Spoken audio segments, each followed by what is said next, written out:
What is up, everybody? Oh, how are you doing? I know PJ is doing very good with reading the Liberation of the Daleks. We're going what's live. happening? We're hitting that record button. No, I'm going back to my comic book now. That is a pretty cool comic. I mean, it is a cool looking comic book for all you super Doctor Who out there. Liberation of the Daleks. You know, this was actually the first canonical story of 14 after the regeneration. It picks up after he walks into the TARDIS. That's 14 right. had a few more adventures, obviously, than what we just saw on the televisions. That's true. That's always the case for all the Doctors as well. Definitely PJ knows for sure all about that. What? Me? No. Yes. Do we want to talk about some Big Finish stories? I don't really want to anymore at this point. I mean, you're going to So let's go ahead and talk about the fact that we are getting one more Unbound Doctor story, as it turns out. We are. Cool. They did announce that yesterday, actually, because they're doing this whole Dark Gallifrey series, and it turned out that David Warner had done one more story that they hadn't announced yet. So there's one more David Warner story on its way with him against the Warmaster. I'm surprised they kept that secret after he passed or whatever. It feels like that's one of the things you kind of say, but right away you're like, oh, well, don't worry, we got one more left. But no, it works out respectful. Surprise us. Yeah, that's what I'm saying. It's worked out very well that way. Yeah. So cool. Good for you. Good for you. Welcome to the Blue Box actually. With PJ and PLD. I am your host, PLD. This is my my traveling companion, PJ You're Campbell. Not the bubble. No, don't do that. Don't do that. Don't do that.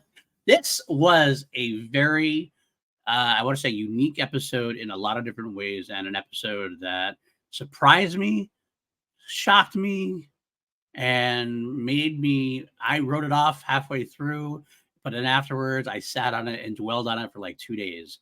It was that powerful. So a whirlwind, just a whirlwind of emotions, and just like a roller coaster ride of understanding what's going on. I think this one is a masterpiece now in so many different ways. A great piece of storytelling. This is pretty much how this show was expected to come back to me in a lot of ways, because this is Davies doing the most Davies sort of things as a writer. But it's also more than I would have anticipated. And I think that this season, more than anything, it has proven to me that the more I rewatch this show and the more we come back to it and the more that, I sit with the episodes, the more I realize, man, Davies came back and he was like, swinging. I got to have fun with it before, and it was great. I revived Doctor Who, and yeah, sometimes I got a little on my soapbox, but this time he's like, I'm taking everything down. Like, I'm going to use my power for good and tell all these stories that are very important. And my God, it's so funny how this episode in particular is both very meta contextualizing in the way we talk about this show and how fans look at the show on social media, and also just our usage and our fascination with social media.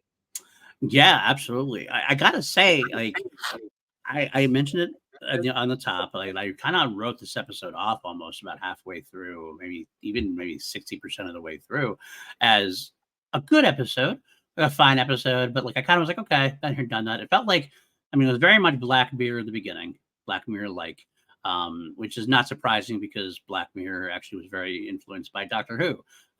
So it's kind of like it returns the favor to a degree, a darker side of Doctor Who, but definitely similar. The whole vibe kind of felt a little bit like I believe it was the Bryce Dallas Howard episode, like the influencer episode, kind of the similar notions. I'm like, okay, it played on my emotions of, okay, so this is going to be this type of episode. I was like, oh, okay, so this is going to be the social media gone amok episode, and the future is bad if we stick on our grounds of social media. I was like, okay, I get the concept. That's cool, I guess. It's fine. It is what it is. But it wasn't going to be anything that like I thought was emotionally connecting or like really like meaningful to me in a way. So I kind of like almost like let it go for a while. Like, okay, but in that, my white privilege absolutely showed its ass completely throughout. I missed all these like microaggressions that were red flags and right there that other people. People of color, I'm sure, got right away, and a lot of other people who may be more in touch than I am, I guess, right away. It took the little sledgehammer at the end there to really make it go, wait, what is going on? What is this? This is a totally different thing than I thought. And holy shit, what are the last 5-10 minutes? This was probably one of the best 5-10 minutes of Doctor Who television of all time. Great Shooty performance, great Millie Gibson performance. But my God, like it just, I mentioned it to you also that the fact is to me, the humdrumness of the first part is almost necessary. I know humdrum is not the right word because it's not like it's a bad thing, but it kind of lulled me into this sense of comfortability, which is a definitely meta contextualizing that, like you said earlier, the point where now at the end I felt very uncomfortable with everything, and that made it even more powerful, even more better at the end. So I had to sit back and go back and watch and go, holy shit, look at all these things I've missed because I'm just comfortable with my whiteness and I'm comfortable in my shoes and not in somebody else's shoes. Well, and I mean, it was very clear that Russell was not comfortable with people's reactions to Shooty, and his casting. And I think that this episode very much proves that point of when someone like us, who we were always very open to the casting, and then seeing the way people reacted to it. And you're right, like then you watch the episode and you don't always necessarily pick up all the microaggressions up front, and then it like kind of sits and you go, oh, this is way more gross. Like, I mean, obviously the ending goes really hits you with it, but it makes you look at the entire episode a lot differently. Right. And it's amazing how many fans of the show walked away because of Shooty's casting, because they said that the Doctor can't be black, and they would rather not enjoy the series anymore than watch it. And I have to say, like, it's the first time ever that the Doctor's skin color ever got in the way of him saving people. And that moment, the way that Shooty portrays that is heartbreaking. And you can watch it happen and you realize like he's clearly never gone through this. And Ruby recognizes it right away because she's been around her mom, she's been around her grandmother. Right. And the fact that they just, there's a lot that happens in the episode leading up to that moment, but it's the reaction, it's the scream, it's the sadness, the anger, it's the fact that the Doctor has never had anyone just walk away to die. Right. But like he could that. save them. He could Yeah. save them. And he wants to save them. And like I've seen some arguments that maybe he should have tried to save them anyway and like forced them. But like that was the point of I think that's the point of the story, is that you can't force people not to be racist. You can't force this thing to happen. Sometimes, unfortunately, you have to let them destroy themselves, do their own thing. And that's absolutely what happens. It's amazing to me that some people who I still reading the internet's always the worst thing to do, to be honest with you. But some people who are still like not understanding the racist angle. I think it's just a classist angle. I'm not dismissing the classist angle. There's absolutely a classism part to this as well. But the classism definitely was a little bit disguising the other deeper seated thing, which is like, even worse and even grosser. And it just, and people forget that racism is inherently built into classism a lot of the time. Yes. And I mean, so it's really not even, it's not overlooking any of that. It's directly tied to it. The planet is full of the richest kids, and what color do they all happen to be? They are all white. They are all absolutely whiter than I am, which is hard to do. Because, well, that's true. But you look at it and it's like one of those things. When it comes to that nature, it's always the rich white kids who get to go on these big vacations that can forget about the real world, not worry about the stuff happening around them. They live on social media. Like, and I'm not saying that that's all of them. Obviously, I'm not. But I mean, there's a, like everything else, there is a very specific kind of feeling and a Right. way that we look at a lot of that because that's unfortunately just kind of the truth of the matter. And this episode really directly leans on that, and it really is trying to prove the point of, hey, man, look, it's pretty dire out there as it is. Mm. And now these people can be on this planet being eaten by aliens, but they're so caught up in social media, they're not even paying attention. It's very interesting for me this week. I chose an interesting week because I listened to the With Corley and Russ podcast for horror, basically horror films, which was one of the inspirations for our Two Mediocre White Dudes on Film. I listened to that podcast, and this week they had covered Candyman, which is a Clive Barker story, originally in England about classism. But when they moved it to Chicago, they even said right there, you can't include, especially in America, you can't include classism without including the racial side of things. So to me, what a great companion piece like this happened to be to come out at the same time. It's so true. And I thought that the new Candyman, for all its worth, like I really liked that movie a lot. I thought Nia DaCosta did such a great job with it, and it also understood that, because I think the one thing that those Candyman movies continued before, the two sequels very quickly lose track of that. Which is not surprising for that time, the 90s. No, but the new one and the first, like the original, right, they really lean on that. I yet to see the new one yet, so I do want to see that soon. But Yahya Abdul-Mateen is amazing in it. Well, he is that the much lead. I know. I love him. He's a wonderful actor. But going back to this episode, yeah, absolutely. I think we should go through some of the beats we have here. A couple of definitely strong points we should talk about. But it always comes back to the end for sure. That's the best part of it for sure for me. Like how powerful that moment. Murray Gold. Oh my God, what a ending score that was. Well, and not just that, I gotta say, we've spent all season talking about how good certain people in the show have been, because obviously Shooty and Millie have been so remarkable throughout the season. But my God, so Lindsay Pepperbean, played by Callie Cook, is one of those, especially in hindsight, and by the time the episode is over and everything has happened the way it has happened, watching it is wild, and you start to look at her performance. It's scary how good she is in this, in like the most uncomfortable sort of way. Is that easy to dismiss because you hate the character at the end? Like you hate the character. You're like, what a effing goddamn. So you almost like, because you hate her, you don't want to go back and give her credit, but that's actually to her credit how well she performed that role, and made it subtle enough in the beginning.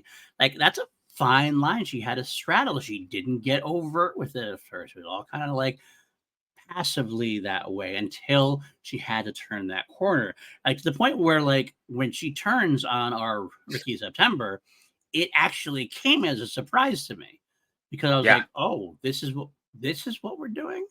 The way she sells him out is wild. Yeah, it's like it made me confused. I'm like, this is not how Doctor Who goes.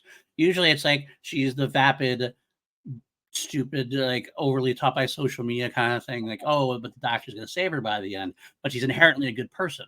Generally, what usually happens in these kind of episodes, like inherently good person, caught up in things that she shouldn't be caught up in.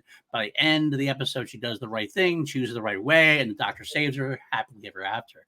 All of a sudden, she does that, and you're like, this is different.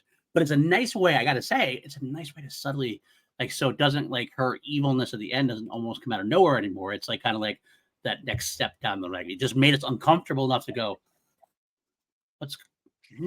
Well, and it's so interesting because the Pepperbean and Ricky September relationship is very clearly a mock of the Doctor and his companions. And it's 100%. so interesting that in this one, the affluent and well-off white teenager is so quick to be like, this person saved her and got her out of harm's way, and look how quick she's willing to throw him under the bus to save her own life. And Mm-hmm. she would much rather let this dude die. And Tom Reese Harries is great in the episode as Ricky Yes. September. Again, it's such a great play on the doctor character. Yes. I mean, I And thought it was, just to interject real quick, I thought it was a commentary at first. And I think it was to a degree. Like, it was one of those flags, like, all of a sudden she swiped all the time and, like, was blocking the doctor, treating him like shit. This really was a representation of who the doctor was pre-shooting. This was a Peter Capaldi type, or more of a Matt Smith type, maybe. Somebody at least who's very much like her, but like doing the same type of thing, protecting her when he sees that the home world is all slugged out, when he's helping her get away, getting her through the danger. It feels like a doctor companion relationship. And like, I thought it was a way to go, okay, so say if there was the white doctor, she would have been fine. She would have gone with him, and it would have been easy peasy, okay. But because the doctor is black, it didn't. So at the end, like, again, looking back, it's like, oh, another great commentary on that moment for her.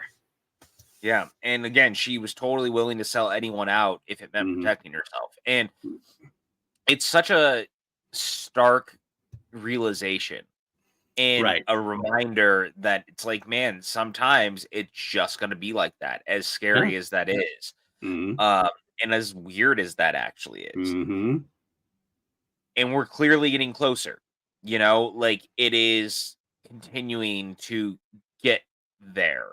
And we're seeing more and more that it's like, how much longer can that sort of thing happen before it becomes a bigger issue? Right. And I like the way that this kind of played with that. And again, it feels very directly related also to just people's idea of Shooty's casting. This season has not really shied away from that. And it's actually credit where credit's due, because we know so much of the behind the scenes of the first season of the Jodie era. One of the things that stands out in rewatches and knowing it in hindsight is they really never leaned in on the fact that the doctor was female. And I say that because it almost undercuts the fact, because they wrote all her episodes and, Chibnall didn't tell anyone that Jodie was playing the character. So season 1 was written with the idea that a male was playing her because he was trying to hide the casting. I really appreciate that instead of pretending that the doctor isn't black, they've leaned in on it instead. And I'm glad that the season is actively talking about it and actively making it a point that things are different now, even for the doctor, because of this. 100%. And to see it this way was really cool. And it becomes another one of those like very glaring marks for me in the first season of the Jodie era, where it's like they almost avoid it altogether because no one really wanted to do anything about it.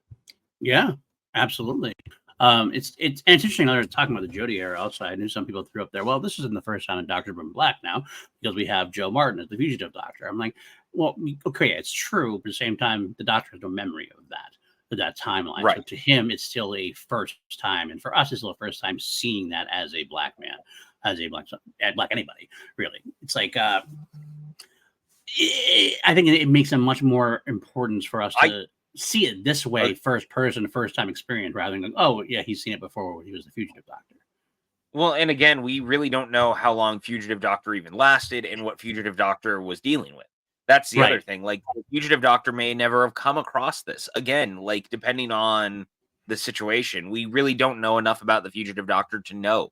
So for the doctor at this point in their life to deal with that is a lot. And I really appreciate that they leaned in on it and made it a point that, you know what, we're going to show this. And we're going to really make, we want you to see the thing too.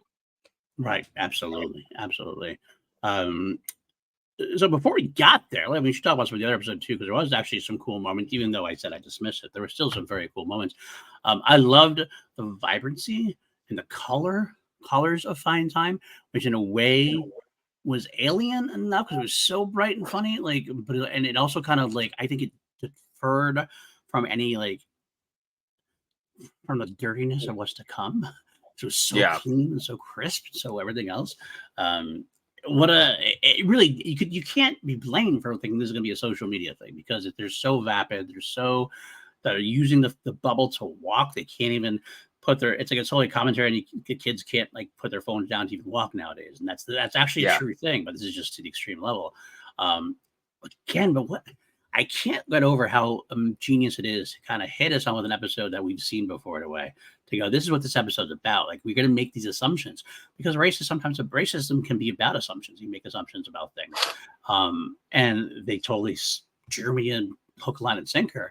But it really goes back to the character is so well drawn, so well, like she hides behind this vapidness, but there's a performance back there that's, I don't know if it's award worthy, but it's a phenomenal performance by her. It's definitely one of those things where the more I think about it, and I've watched the episode twice now, Mhm. and the more I think about it, the more I see it, the more uncomfortable I get with her performance in the right way because she plays it so almost aloof, Mhm. and you realize it's all just like this dirty, gross show. Mhm. And deep down, she's actually just really terrible and really awful. And she hides behind this, but I'm cute and who couldn't like me? I'm rich and Right. I'm popular on social media. Look at all of my friends, but Right. I'm also just kind of a bitch. Like Yeah. I'm just gonna call it what it is. Like there are other words that we're not gonna use. Some of them are very popular in England. Um, but it's very funny how quickly she can turn and Right. just be that person, and it is in fact gross in the right way. Right. I mean, go through some of these microaggressions. Like when the doctor first shows up, she almost automatically blocks him. She's Yeah, horrified, and like we in hindsight, like a black man was even in this social system. Um, but again, the idea that doctor came first, and then Ruby made you go, okay, maybe it's just a classism thing. Instead, we don't know because she doesn't want Ruby there either, but she'll listen to her. In hindsight, it's like, okay, she's going to actually listen a little more to her because it is because Ruby looks like one of them for sure. She looks yeah, like she could fit in and find time. Blonde hair, like pretty, and it just seems like she would completely fit in with the rich kids, so to speak. But that was one of the times like I thought of it because of my privilege. I just watched it. Okay, so she swiped first and blocked the doctor, but then like it's like okay, well it's that you keep hitting her and eventually okay, fine, something's going on. All right, fine, tell me because Ruby was the second person, not because she was the white person. Didn't get it at all at first. Totally missed out the first time through. yeah. It's just so funny because when I thought about it after the fact, especially that moment at the beginning, it's crazy how fast she writes the character off Right. of the Yeah. doctor, and you Yeah. realize it, and you go, "Oh, that feels weird." But Right. then she keeps listening to Ruby, Right. and it gets you go, "Oh, Oh. and it kind of Oh. keeps being that way throughout." And you realize too, like even especially when she sees Ricky, Right. and it's such this like she's almost so boy crazy because she's been fawning over this dude the entire time, and it turns out that like everything else, also she's a super fan who almost knows too much about a thing to the point that she actually uses that as a weapon. Weaponize it. It's almost Absolutely. it's all so it's very all She actually does answering at the about end. no, right, and it becomes kind of gatekeepery and Mhm. weird, and this like, well, no, I know better than you, and how can I use this to get out of this situation? And it's weird how well that worked. Yeah. And 100%. again, it feels like a very direct answer to a lot of the commentary around the show right Absolutely. And it's kind of funny in a way that with all the commentary on the show, with the idea that this Doctor Who, and not all, I should say this Doctor Who, because all Doctor Who has been about inclusivity, but like more recently, they've been kind of obviously making it a more of a priority. The very fact that Flying Time had no POCs in their now.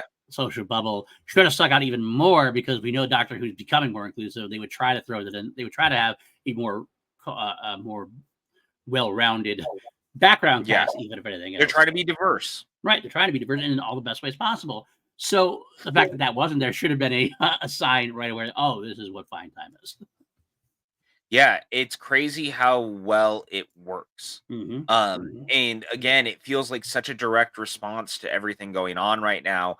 And again, credit where credit's due, Russell really doesn't try to shy away from it. And I really think that's important because, Agreed. again, for how beloved this show is in a very cult-like way, because again, Doctor Who has been on for 61 years now, but it's still like just taking off worldwide. Right. Because it feels like this show never quite crosses the barrier every time that they've tried. And this is the first time ever, like, it's finally doing that because of Disney Plus, because it's now available worldwide in a way that it's never necessarily always been. No, absolutely. It's good to be engaged with the things happening around it. And I think that by really trying to grab that bull by the horns and go, I totally see how some of you are acting, and we're gonna talk about this. Right. I think it really makes it a point too that we're listening, and if you don't like what we're doing with the show now, feel free to leave. And I think that that's exactly how a lot of this stuff should be handled a lot of the time with more volatile sides of fandoms. It's something that Lucasfilm has been dealing with a lot over the last year and a half or so too. You know, with the reaction to certain people or showrunners or whatever. A lot of people show their whole ass a lot is basically what I'm getting at. And I'm really happy to see people like Kathleen Kennedy or now Russell T Davies or whoever involved in these shows being like, look, man, nah, we're good. Like, we don't, if you want to be like this, the door is that way. Right. And that's important, especially if you build it in the way that this episode did. Yeah, especially for in this episode, absolutely, and in this show specifically, which has been so progressive the entire times. In anyway, at this point, people are being upset because it's a little more. It's a little more over the over the top's the wrong word, but it's more in your a little more overt, a little more in your face about it a little bit, and that's not necessarily a bad thing. Sometimes when you course correct, you go a little hard. You go a little hard and go, wake up because you obviously haven't been watching the same show for the past 60 years. So we're gonna make it a little more clear to you, a little more clear as to what's going on. And I think it's a good thing. I think it's absolutely a good thing, especially when you got you're diversifying your cast. You have a wonderful doctor who, by the way, reportedly, I don't know if this is how I read it somewhere. This was his first scene that he filmed.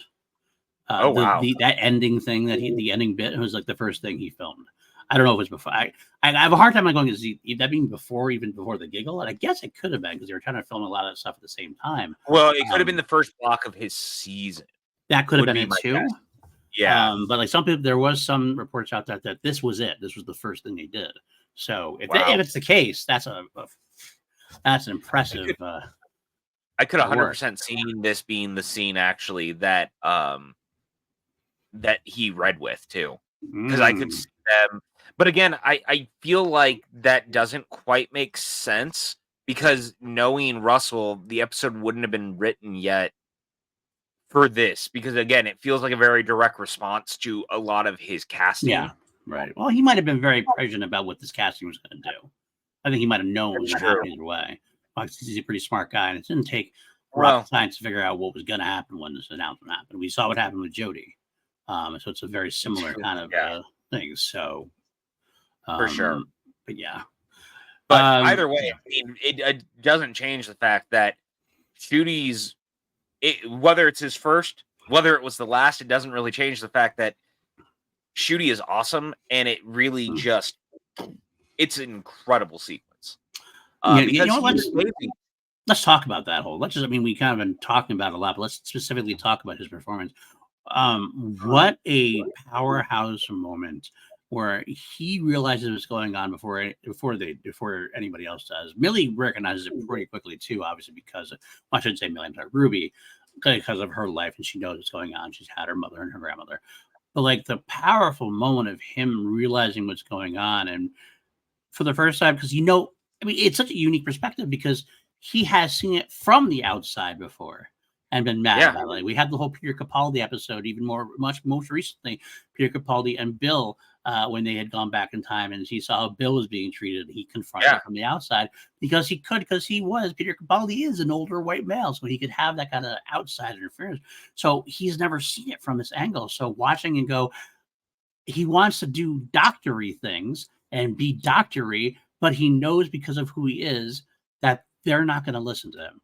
No matter what he says or does, they're not going to listen to him. So he gets desperate and just basically starts begging. He gets these power moments of like, you can call me whatever you want to call me, name call me, drop me, hate me, just think let me I'm save awful. you.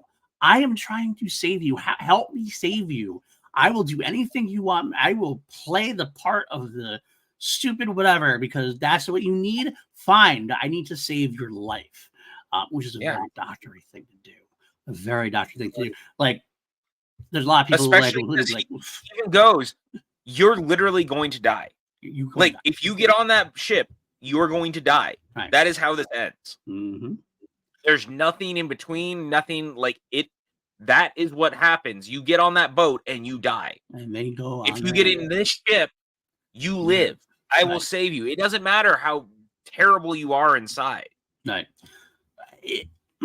And the moment, the clap, the laugh, that like humorless laugh, that like The pain. can't believe this laugh. I can't do it.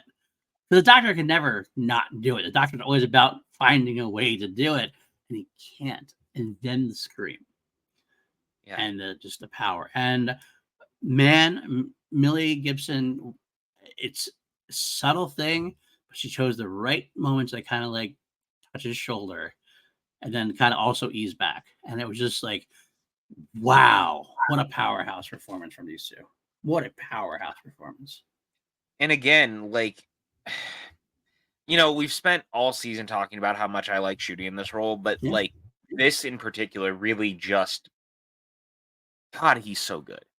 He is. He's just so good. And I think that one of the things I'm really liking about it, with him in particular, I think he really captures the pain of the different doctors in this one moment in a way that, like, you can see the frustration of the Peter Capaldi who watched this happen. You can see the anger in the David Tennants of the doctor's face. Victorious in a way, Yeah, like, you can see that. You can see just the sad old man at the end of his life that was 11, that he stayed on a planet to protect everyone, and he was gonna die doing it whether you like it or not, and now these people are turning their backs because of his skin color. Don't let him touch you, he might infect you, is such a weird thing to hear, and yet they're kinda saying it out loud. Yeah. Oh, my God. It's so crushing. And I love the fact, like, I know there's some people out there, some people like on the right side of the racism, but like wanted to see them die. We want to see them die and get their punishment. But I'm happy we didn't. I think it's more important that they go off. We know that they're going to die because the doctor told us they're going to die. We don't need to see it. We don't need to see it. No, exactly. It's much more powerful for the doctor. And again, I mean, dude, that last shot on him before he closes the door and he just kind of clicks his tongue in just frustration and just then closes the door. That's the ending. The ending doesn't, I don't need to see them die because I know they're going to die. But not only that, it's the meta-ness of it. We can't destroy racism, unfortunately. There are going to be people who are living right now. We are not like going to be able to watch them die. They are literally going to be there no matter what we do. We are the audience is the doctor at that moment. Like we can choose to walk away and not listen to them, and wish badly. Not even the doctor didn't wish badly on them, but like basically go, you're building your own fate. You're making your own fate. But I'm at this point. we don't need to know that we are the audience, and that is racism. Racism is still going to be there at the end of this episode. It's not solving anything. It's just shining that light on it, shining light on how stupid they are. Yeah, it's really very cool, honestly, that it handled it in such a specific way. Obviously, what it's saying is not cool in a lot of ways, but I think that again, it didn't matter how we went into this season. Russell was going to deal with it one way or another in only the way that he knows how to a lot of the time. And, you know, Russell may be a white man, but he's an LGBTQ white man who has also seen his own share Prejudices, of prejudice. Yeah, I was going to say, like, so, it's very personal for him in a lot of ways. And I can see him working through his own frustrations, and you can see him really leaning in on that, on how do I show people what's happening, especially in the world right now, right? when things feel so divided and so heightened all the time. And credit where credit's due, man. Millie Gibson, she doesn't get a ton to do in the sequence, but it's actually the performance of her not even like walking away, but allowing the doctor to feel and making the doctor feel. She knows that he needs to let this moment happen because she has watched this happen to her family, and she knows how damaging it can be. And she can tell that this is the first time that this has happened to him, and she just lets him. And I love that because the doctor needs to feel that. He needs to let that sit because this is, again, it's very Time Lord Victorious in the I'm going to save you whether you like it or not, only for someone to go kill themselves. Yes, exactly. And that's what I was alluding to before. You say it much more eloquently than I did. I was talking about the hand in the shoulder moment. Like, it was that moment where she like, okay, I'm here for you. I understand what I can't understand what you're going through, but I can empathize and I understand this is tough. I understand this is a pain that you're feeling right now. So I'm here for you. But she lets go because she knows he has to do this and he has to process this on his own. For the most part, on his own. She can be there for him when he needs her, but for the most part, he's got to take some of that journey by himself through his own mind. Great performances by both, really. Great performances. It really is. And once again, I mean, it just goes to show something you and I have talked about all season so far is this is arguably one of the best pairings the TARDIS has seen ever. Especially right off the get like that. Yeah, I mean, it's real Matt Smith and Karen Gillan vibes out the gate of just like the moment they're together, you're like, this is a duo. This is a pairing. And iconic TARDIS pairings are real important, honestly. You need to like the companion and the doctor together or it doesn't quite work.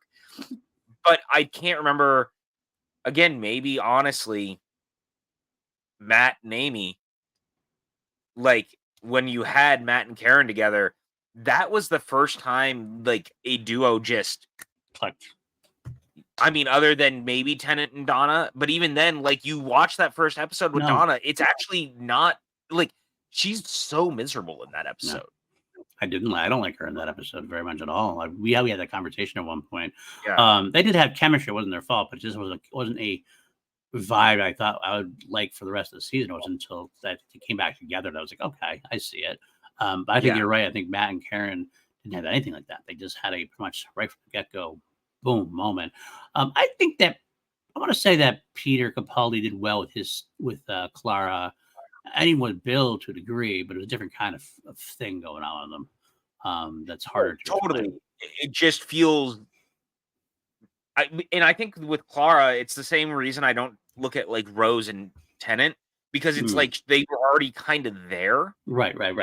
You know, but then again, I guess, Sarah Jane and the Doctor, because she was with 3 and 4. And like some people would argue that her time with 4 is more what they consider like the companion relationship versus, and then some people are like, oh, but 3 and Sarah Jane is the way that because again, it's a kind of different depending on the actors playing the characters and how things play out.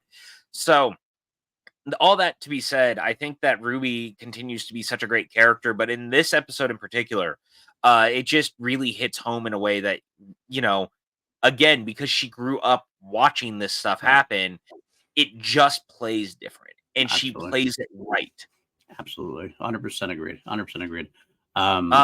We also have to talk about the Susan Twist of it all, who they Yeah. finally were like, "Hey, wait a second, we keep recognizing her." Yeah. Oh, they faced the ambulance on Casaberia. No, we're somewhere else, and shoved it in there. So yeah, we definitely are taking that step forward now.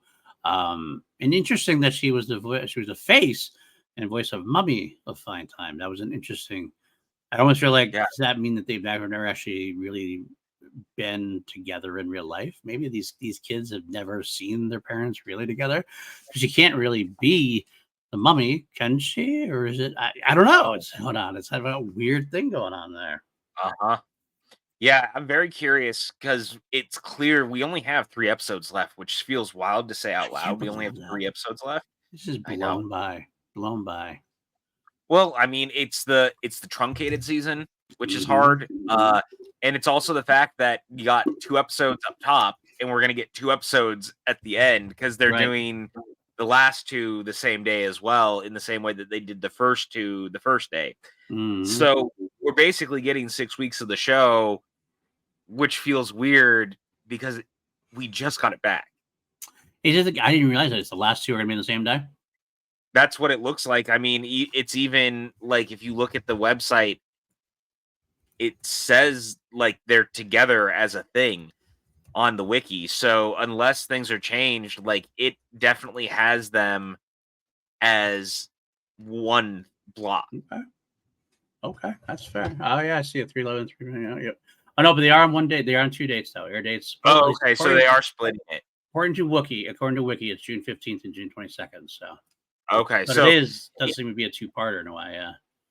yeah, because it definitely, they even announced it as a two-parter Right. initially. Right. And I know that it's, I guess in the UK, you can actually see it on the big screen. They're not doing it here, which I'm really bummed out about, but they're playing the two-parter together Wow. in theaters, I can't which believe is we're there because we have one episode and then the two-parter. That's amazing. right. That's what I mean. We only have Yeah. 3 episodes left here. Wow. It's not enough. It's not enough. Luckily, we're getting a Christmas special this year, and we're back next year, so that'll be a lot easier to deal with than the 2.5 years we got to spend the other time. So, There's a lot of people who seem very upset about a lot of this, but I'll say this. I would much rather, to your point, consistently have seasons right, absolutely than not. agreed. You know what I mean? Like, I would much rather get 8 episodes a year than 13 episodes every 2.5 to 3. Mm-hmm. Mm-hmm. And we also know that get that special. Yeah, that special is like a little appetite teaser, whet the appetite there. and again, the other thing that we have to think about is they're talking about that there's more coming. It's not just going to be the main series. So I'm very curious that I know at one point one of the rumors is that there was a spinoff and it was something about land and sea. Mm-hmm. And then 73 Yards really leaned in on this idea of the war between land and sea. Mm-hmm. I wonder if that's somehow connected to it in some capacity, but we haven't heard anything else. Right. And then this is apropos to nothing, but I have been listening to the newer Eighth Doctor stories because I was finally playing catch up on the last couple of sets through Big Finish. And after every episode, they always have interviews with the cast. Right. And I was listening to the most recent one, and McGann had just finished, and Power of the Doctor had finally aired.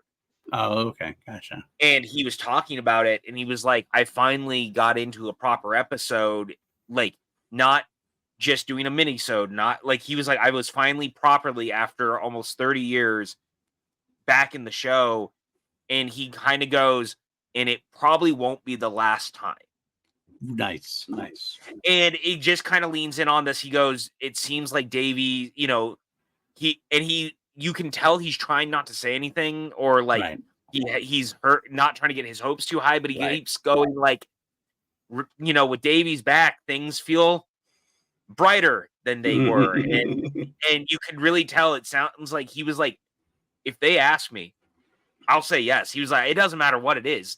I'm going to say yes. Nice. So to that point, it does seem like a lot of them are still very game also, as long as, I mean, obviously, as we saw, you know, we've seen Colin Baker, Peter Davison, and McCoy all come back under Russell with Tales from the TARDIS.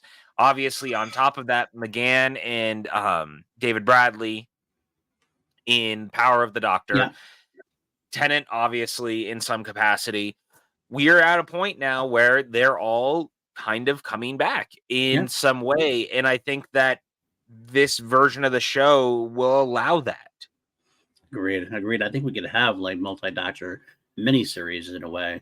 Would be surprised if we get like a 3-episode Palm Against or something to that effect. It's not a full 8-episode, a 3-episode kind of thing, like we got with the 14th Doctor, something along those lines. We can get something like that. We can get like say miniseries multi-Doctor adventure. 5, 6, and 7 get together and have an old man. Like, I mean, we could have our own 3 Doctors or our own, kind of thing.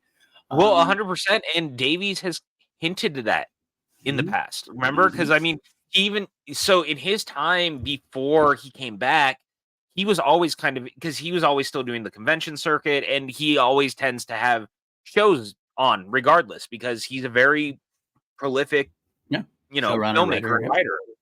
And he had quite a few shows, and every time he was like, I'm not really sure why BBC hasn't leaned in on that.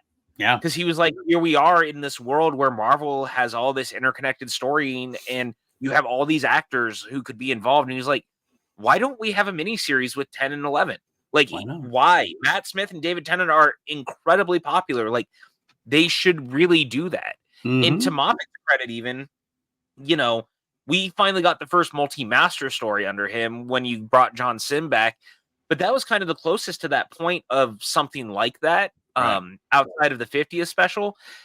I think Davies in this interim of time, and he is also been very directly involved in a lot of the Big Finish stuff, enough that there's a lot of rumors that he's actually been writing a lot of the Torchwood stuff under a pseudonym, because the person that writes a bunch of the episodes doesn't have anything else to their name. Oh, interesting. Yeah, and it, like, you listen to it and you go, oh, that sounds like his writing, Right.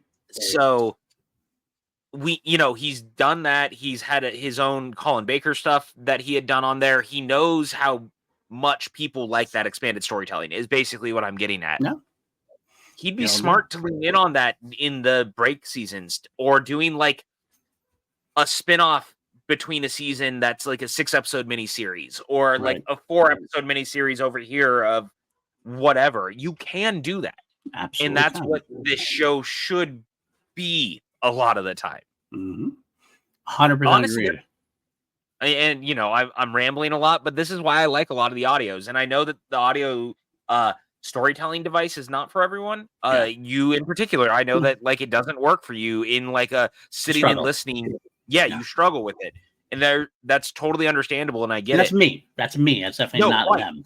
Sure. But it's all right. And I was going to say, and that's not just you, that's other people. But if you can get into that version of storytelling, suddenly the world is so like expanded, because you can do so much more.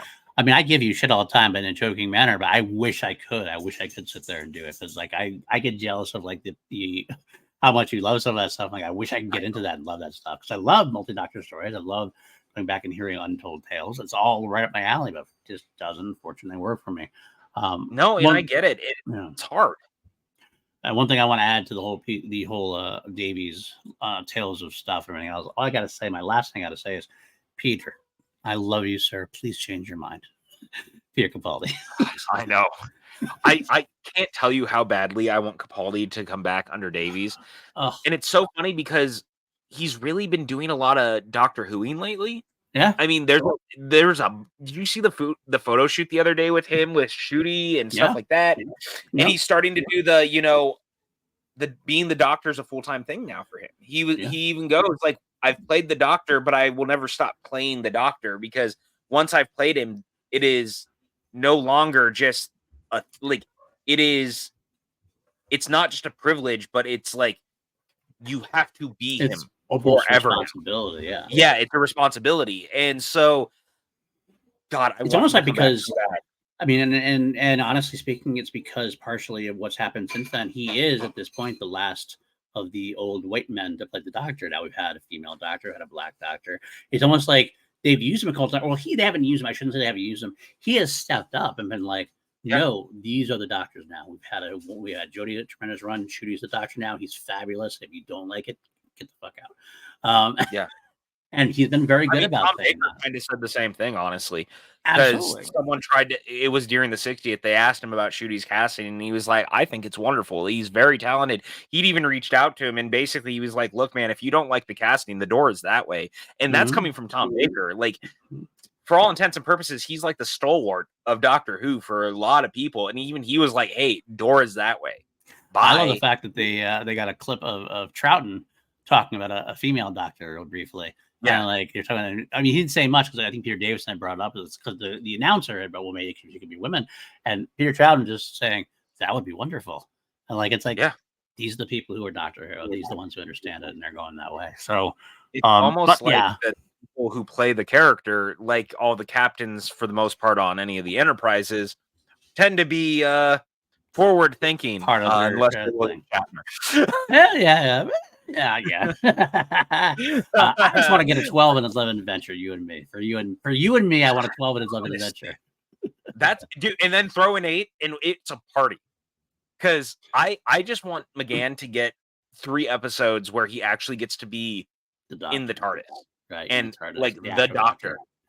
He's had a movie, which was, we obviously talked about the movie, and I know you love it, like it, and I'm okay with it, but it's not the most well received movie. Obviously, no, and I understand why. I totally understand why. Sure. But I love that he's had that. He had a mini episode, which he really was the Doctor, but he didn't get like a real full story that way. And he had a bit of Power of the Doctor. He deserves a nice couple episode run at the TARDIS. I would give him that. He's paid his dues by now, guys. He totally has. And the fact that even in these like Tales from the TARDIS thing, they still haven't brought him back is driving me wild. Because it's like they had Joe Grant come back. They've had characters from Sarah Jane also coming back. Right. It's Clyde is in one of them. Great, fine. Where is McGann? Right. Give me Paul McGann, damn it. Right. And I just say that in the like most I love you, Russell, but I need it because I'm starting to be like, I have so much McGann in my life of storytelling in audio. I want people to see what I see, but I want it on film because I want people like you to be able to see the greatness that is McGann. He's been doing it for almost 30 years. I know. Honestly, he's consecutively the longest running Doctor of all time. That's true. And he only has a grand total of like 2 hours worth of like visual work. It's like but he has arguably that's stretching it actually, because the movie is probably 90 minutes, I assume. 90 like minutes that. tops. So 90 minutes, like a 7 to 10 minute webisode, and then like however long he was on for Power of the Doctor, so not even 2 hours. I was gonna say he's got like 101 minutes probably. Like 101 minutes probably exist of Paul McGann as the Doctor. Footage, and like that doesn't count that there's like the Paul McGann stand-in at the end of the 50th, one of the shot of the Doctor staring at Gallifrey. That doesn't count because that's also not Paul McGann. That's just someone standing there. Yep. So like, give me my guys due because McGann deserves the world. Yeah, I agree. I mean, and, where credit's due, Stephen Moffat made all of that stuff canon during the 50th, and then Russell also made it even more canon during the 60th, and he's like, let me tangle your webs. Don't you like the puzzle that I have created out of your life? Just like that, by the way, with just the maniacal hands and everything. Yes, 100%. Absolutely, 100%. One thing I want to jump back to the episode, one thing I think we should talk about, which brought up some stimulating, interesting conversation for me, the Ricky September of it all. We kind of touched base on that a little bit. He's the Doctor. But as he is the Doctor, actually, completely honest, it was funny. When I was watching it live with my wife and kid, Tyler and I looked at each other and went, that's the Doctor, isn't he? Wearing a perception filter or something. Like he knew that she would need to see somebody. And I didn't clock the racism thing yet. But I was still like, oh, she loves this guy. If I look like him, if I pretend to be him, she'll follow me and I can save her. Because some of the things he was saying and everything else, it felt like that. I didn't realize that afterwards. I'm like, oh, so he was just standing in for the doctor as part of that storyline because we need to see what she would have done with a white doctor. So I remember thinking that, like, it made sense to me. Like, this is actually the doctor. But it's an interesting point of reference that I had.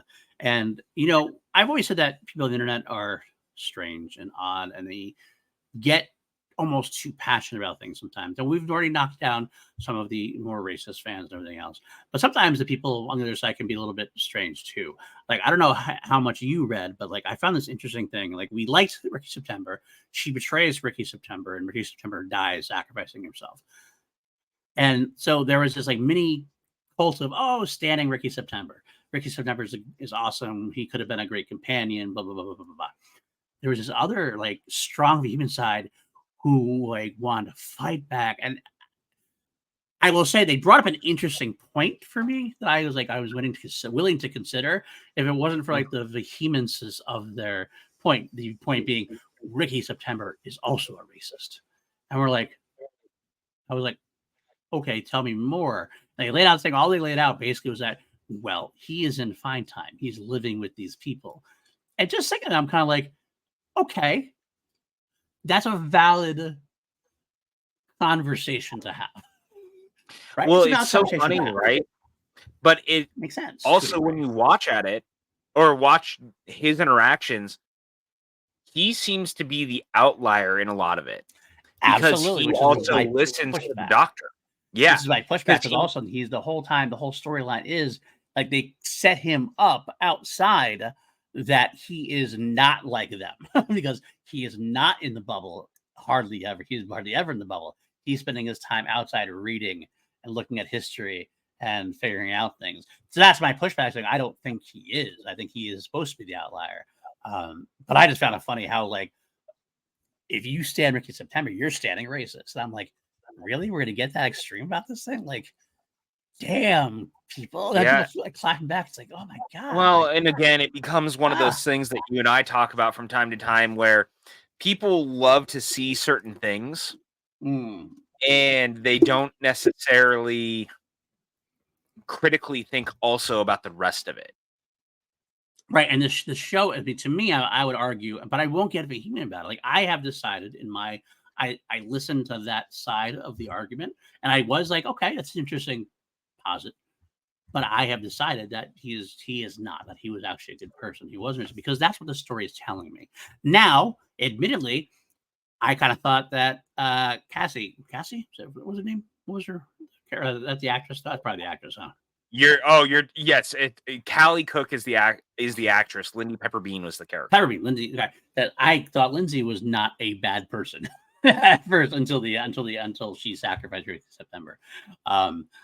So I could be wrong there, but I think everything the show is trying to tell you is that he is outside the bubble. He is just dropping videos and running because it's part of the life. It feels like he is rebelling against what Fine Time stood for. That's exactly it. And again, he's clearly the doctor prototype, right? Mm-hmm. And that's the other thing, is that he is clearly trying to get, because he thinks that Fine Time is trying to save all of them, but ultimately he has also been on the outside. He's the only one running out there saving people. He's the only one doing things about it that we can tell, which means he's also the only one that is not buying into what they're doing, because he is going against the grain, even going out and finding people and doing things, and clearly not like the rest of them, as it were. Absolutely. So yeah, I just thought it was funny because of that concept. Like, I was like, wow, this is so weird out. It's just a commentary of how passionate, like, there's a time where passion is good. I'm a passionate Doctor Who fan. You're a passionate Doctor Who fan. A little bit. Right. But there's that extra step that goes into like nuts, where you're like, kind of like, you can't just start like being extreme about what you think on things, especially something that's not made specifically clear like that. I mean, I just feel like there's a lot more they could have done to make Ricky September feel more wrong than right, but they didn't. They chose not to. So if you tell me later on that RTD comes out and goes, Yeah, he was racist because he was part of that group, and that was the thing. And but we didn't paint him racist because we need him to look. Then I'd be like, okay, that's fine. I don't see it that way, but RTT intended it that way. That's fine. I'm not going to get like insane about it, upset about it. Yeah, but I also don't think that at all is what he is going for in it. I don't think think he's so either. 100%. Again, I think it's clearly supposed to be a meta commentary on Ricky September is the whitest dude in that episode. Oh, like 100%. the point is that should be the stand-in for what everyone thinks the character is. That have been so loud about everything. Again, it was very much pointing to, hey, this is what everyone thinks the show should be, but it can be literally anyone, and she still killed the white guy. Right, 100%, absolutely. So, but again, what a performance by Ricky. Or I don't know, I'm bad with names. So the actor who played Ricky, another great performance as well. So yeah, Tom Reese Harris, he's very, very good. Okay, I would love to see him come back in some capacity. Honestly, yeah. If you found a way, Big Finish is going to be out there to find a way to bring back Ricky September. Also, it's just a great name on top of it, like Ricky September. It is a great name. I love it. I love it. Well, and again, what a perfect example of him being the doctor stand-in. He had a real name. Yeah. A real name that, he had been hiding from everyone. Ricky September was just the name that he had carried. Like, you know what I'm saying? Like, they 100% lean in on a lot of the tropes of that is who the character is. 100%. So, I don't know. Anything else we need to talk about in this episode? Anything you want to throw out there? I actually gotta say, I loved the design of the aliens. I thought that it was actually very, very cool. They're just like these weird, evil slug type things called a man trap. Like, so perfect, so creepy. They don't have to do anything to be scary. It's just the idea that they're there, and the idea that they were doing everything alphabetically, so it made it even scarier that you could be around them and they would leave you alone until it was no longer about leaving you alone. There's something really scary about that. Absolutely. I would also throw out there, that's something we didn't talk about, is that, this episode was about so many things. At the end, the racism angle to me overshadowed everything else, but there was the classism thing, there's the social media thing, which I dismissed, but was still an actual valid story. And the fact it was actually almost a commentary on AI becoming sentient and killing us all. So the commentary there as well. And you know what? I have to throw out there the fact that I can't believe we didn't talk about it yet. I'm glad we didn't go off the air. I before we mentioned it, the phantasm of it all. We had that one shot is 100%. I had that thought too. I was like, that is straight phantasm. Right? Just need a little spice coming out. That's all we needed at that point. And I gotta say, also, the shot where Ricky gets murdered, not just killed, murdered. She straight up makes sure he is murdered. But the way that they have the camera sit behind the head, so that when the ball goes through his head, it had that red light. So it looks like blood, but it's not. It's that the ball goes through and sits just off camera enough that it's red. Right. And you look at it and it's creepy as shit. I love that. And for what it's exactly, it's not going to, this is Doctor Who's not going to be like gory like that, to be honest with you, like too gory like that. But like, it's gory enough and it hints at it enough and leaves things to your imagination, which is a good thing. It's a good thing. All right. Anything else? Any other thing we got to talk about as far as the show goes? Anything we missed? No, I mean, I think it's a good episode, man. It's so funny how hard it is for people to sit with an episode like this, because I feel like this episode's going to get overlooked a lot in the run, which is a bummer, because I think it's actually got some of Shudi's best work. I think it's got a really cracking script. It's a good movie, man, or a good episode rather, and it was powerful. It's very powerful in all the right ways, and I really hope that as time goes on, it's kinder to it. I hope so too. Really hope so too. I think it will resonate for a while. I mean, hell, I think if you think about Jodie's run, one of the episodes that have stuck around longest was Rosa Parks episode, which was, obviously in the racism angle, done a lot more overtly than this one.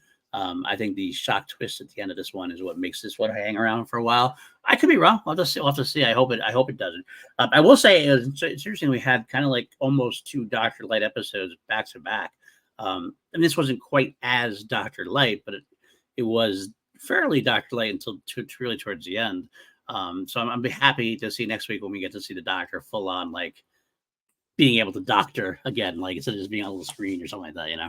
Yeah, it's been weird to have so many Dr. Light episodes kind of back to back, honestly. Right. And again, like, you know, we both know obviously a big part of it was Shooty still had to make another TV show because he was already contracted when he had gotten this role. And so I'll be happy that I'm hoping the next 3 I really get to have the doctoring. It seems like it next week. Something I did watch the preview. Definitely next week is what I'm excited about. We're getting Jonathan Groff. Well, yeah, this is the Groff episode. I thought that was this week, honestly. I did too. It was so funny. And I didn't realize that this was the episode written by Kate Herron, who had done Loki. Right. That's so, she's doing the next week's episode, the one she's doing. That's what I mean. Yeah. Yeah. Okay. Yeah. It's because it's her and Brianna Redmond. Yep. Well, I'm hoping that Groff makes it to the episode because I'm hoping Groff becomes kind of a fixture. That's my hope. So I mean, I still want him to be the like Captain Jack stand-in. Yeah, all me things too. being equal. Also, I gotta say, apropos to nothing. Speaking of that, James Marsters is coming back in the audio dramas again as well.